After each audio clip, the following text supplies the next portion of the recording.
通知廚房。Yo， 大家好，我係通少，歡迎嚟到通知廚房。今日我會同大家分享做兩款唔同嘅雪糕，只需要兩樣主要嘅材料，配搭其他唔同嘅食材，就好容易都喺屋企可以整到又香又滑嘅雪糕噶啦。第一款要做嘅係芒果雪糕，將芒果切開，然後將入邊嘅芒果肉拎出嚟。總之你攞到啲芒果肉出嚟就可以噶啦，用任何方法都得。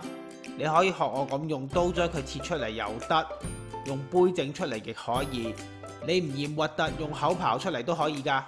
大家要準備多少少芒果做後備，因為大家嘅芒果大細唔一樣。等陣將芒果打成蓉之後，發覺唔夠嘅話，就要用多幾個芒果嚟幫手噶啦。之後將啲芒果嘅蓉放喺一個攪拌器入邊，將芒果打成芒果蓉，要確保有1個量杯嘅份量。打成為芒果蓉之後，如果你發覺佢唔夠1個量杯咁多嘅話，咁你就用多幾個後備嘅芒果，直到做到為止。然後將打好嘅芒果蓉放喺一個平底鑊入邊，再開中慢火，慢慢咁煮啲芒果蓉。做其他生果類型嘅雪糕都要用同樣方法，要確保生果入邊嘅水分盡量煮走，咁樣啲雪糕先唔會有冰粒㗎。整個過程大概需要5分鐘左右，煮好就將佢攤凍。我哋要將1個量杯份量嘅芒果蓉，要煮到佢剩低3/4杯或者一半嘅份量。咁樣做，我哋嘅芒果汁含水量就會非常之低，唔容易起冰粒。而且芒果味亦都比較濃。將指定份量嘅煉奶分2次加入芒果蓉入邊攪勻佢。每次加完之後，我哋都要試一試味，因為每個芒果嘅酸甜程度都唔一樣。如果試過覺得夠甜嘅話，就唔需要加埋剩翻落嚟嘅煉奶。又或者你加晒煉奶之後都覺得唔夠甜嘅話，就不妨加多少少。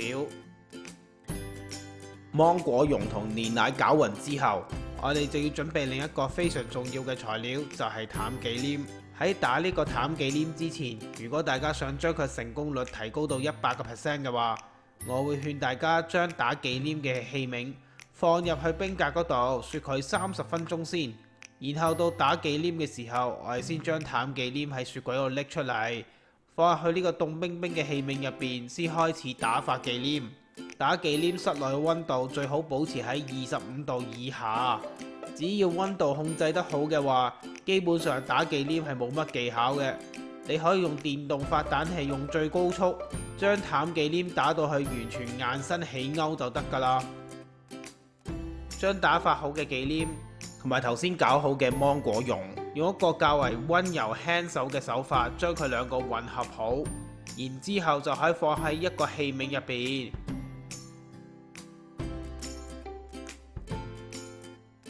上面我哋鋪上一張牛油紙，壓實個表面，然後就封好蓋，放入去冰格度雪佢至少8個小時。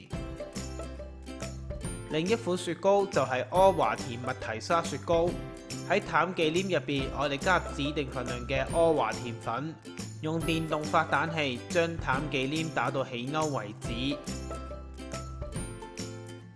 之後就可以分2次加入指定份量嘅煉奶。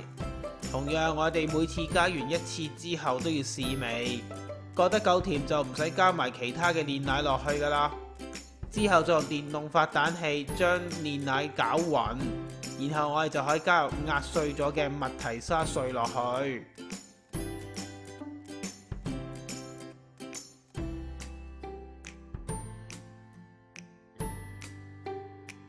將佢哋完全攪勻之後，就可以放喺一個器皿入邊，上面一樣要鋪上牛油紙壓實個表面，再冚好蓋，然之後放喺冰格雪佢8小時以上。過咗8個小時之後就食得㗎啦。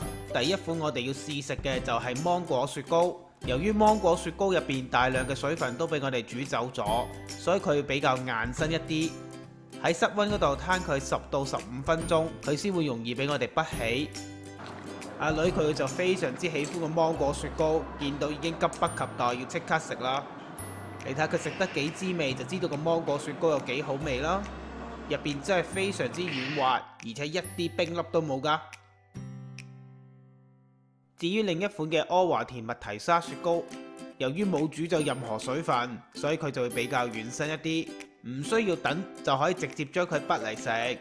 我太太就非常喜歡呢一隻味道嘅雪糕，入邊有濃濃嘅阿華田味道，而且亦有麥提沙嘅脆脆口感，味道同口感都非常豐富，而且質地非常軟滑。兩款雪糕喺我屋企都大受歡迎，我相信大家整嘅話一定會喜歡。天氣熱嘅話，就不妨整嚟自己嘆下啦。最後嘥多你30秒提提你，食材嘅份量已經寫咗出嚟啦。睇唔切嘅話，就喺上述嘅網址重溫。要知道我啲食材用咩牌子嘅話，就睇睇呢個短片嘅煙火。